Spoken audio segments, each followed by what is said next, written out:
آپ کا کوئی منکر ہے تو دکھاؤ جی فرمائیں۔ صاحب یہ جو مسجدوں میں اور یہ مسلمانوں کی جانیں لے رہے ہیں تو ان کے جو بلاسٹ ہو رہے ہیں ان کے بارے میں تھوڑی سی روشنی کریں۔ مسلمانوں کی جان لینے والا تو مسلمان ہی نہ ہو سکتا، اب کون جان لے رہا ہے اس کا فیصلہ مشکل ہو گیا، معاملہ ایسا مشتبہ ہو گیا۔ اور جو ہمارے پاس ذرائع میڈیا، اس کے بارے میں تو آپ کو قرآن کی یہ ہدایت یاد رکھنی چاہیے نا کہ اگر کوئی فاسق، کافر نہیں، اللہ نے فاسق کا، فاسق خبر لے کر آئے بدکار مسلمان، تو اس کی بات پر اعتماد کر کے قدم نہ اٹھانا، کہیں آپس میں نقصان نہ کر لو ایک دوسرے کا، بعد میں پچھتاؤ گے۔ تو فاسق کی خبر پر اعتبار کر، کافروں کی اطلاع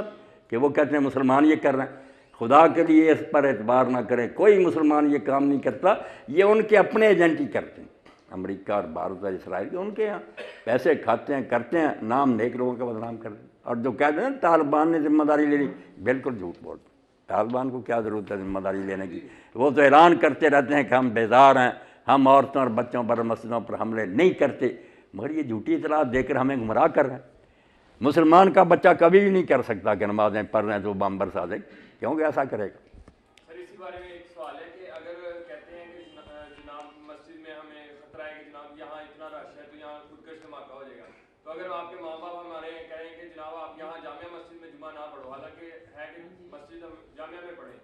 تو اس کے یہ کون سی، یہ اپنی جان کی حفاظت کے لیے اگر آپ اس چیز کو چھوڑ کے دوسری طرف چلے جاتے ہو، کیا یہ ہجرت میں آتا ہے اور یا یہ کس چیز میں آپ شمار کرتے ہیں؟ نہیں، یہ تو ٹھیک ہے، آخر جان کی حفاظت ضروری ہے، کہیں خطرہ محسوس ہو جان کا خطرے میں تو چھلانگ نہیں لگانی چاہیے،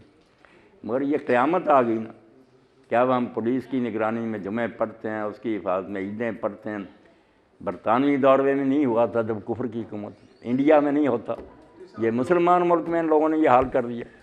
صاحب ابھی جو آپ نے بات کی ہے نا، اس سے تھوڑا سا اس پہ ہمیں ذرا سوچنا پڑے گا۔ آپ کہہ رہے ہیں کہ جی کوئی مسلمان یہ نہیں کر سکتا، ہم مطلب جو خبر آتی ہے وہ یہ ہے کہ جی محمد قاسم اس نے بیلٹ باندھی ہوئی ہے اور وہ وہاں جا کے دھماکہ کرنے کے لیے تیار تھا۔ اب اس بندے کا نام محمد قاسم ہے، ٹھیک ہے، وہ بہاولپور کا یا اسلام آباد کا یا سوات کا یا فلاں جگہ کا،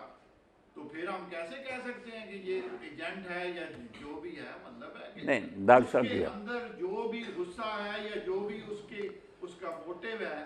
اس پہ تو آپ بحث کر سکتے ہیں، لیکن اس بات سے انکار نہیں کر سکتے کہ وہ کلمہ گو ہے، ٹھیک ہے، بہکا ہوا ہے یا جیسا بھی ہے وہ اور بات ہے، لیکن کلمہ گو تو وہ ہے جی یہ تھوڑا سا واضح ہاں، کریں، بالکل یہ بالکل، ایسی کچھ تو ڈاکٹر سادہ سی صاحب، بات نہیں ہے کہ نہیں ہم نہیں دوسروں پہ ڈال دیں۔ سادہ نہیں، بالکل ٹھیک ہے، ساری نہیں ڈالی جا سکتی، مگر زیادہ آپ ڈاکٹر صاحب یہ بھی پڑھتے ہیں کہ ختنہ نہیں ہوا ہوتا ان کا، ہتھیار ان سے بھارت کے نکلتے ہیں، امریکہ کے نکلتے ہیں، یہ جو ہے نا کوئی بھٹک گئے ہیں راستے سے، ان کو لوگوں نے بھٹکا دیا، یہ بھی ہے تھوڑے، نہیں تھے، سن لینا،